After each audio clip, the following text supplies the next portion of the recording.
Most executives today have experience with Agile teams, and many have in fact experienced the benefits of these cross-functional entrepreneurial teams delivering improved innovation, increasing speed to market and reducing delivery risk. However, as more and more industries are disrupted by the increasing change in technology, the changes in customer preferences and the insurgent competitors, they're starting to think, is it possible to scale Agile across the organisation to address this disruption? Is it possible to have hundreds or even thousands of teams working across the organisation?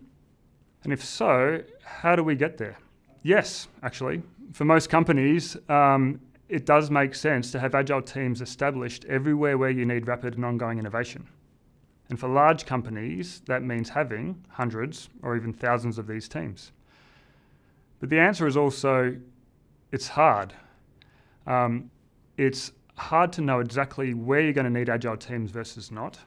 It's hard to work out what parts of the organisation do you need to change so that these teams can work with a high degree of autonomy, but so you don't create chaos. And it's also just hard to work out, where do I start?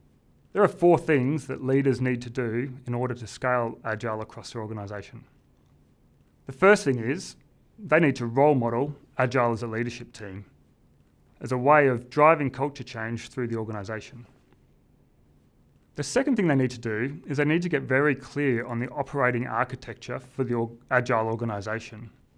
And by that we mean you need to form an initial view of where you're going to have Agile teams versus where you're not, and how are you going to group those teams in a way to facilitate coordination, manage overlaps and dependencies across those teams.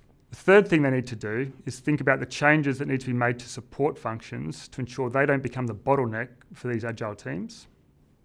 And the fourth thing they need to do is develop the right transition plan. And we think of this as being the Goldilocks plan. Not too fast, so that the initial teams don't have time to mature and you don't have time to remove the impediments that stop these teams from being successful. But also not too slow, so that you're forever in this transition state where large parts of the organisation are working and supporting traditional methods, while increasing parts of the organisation are working in Agile.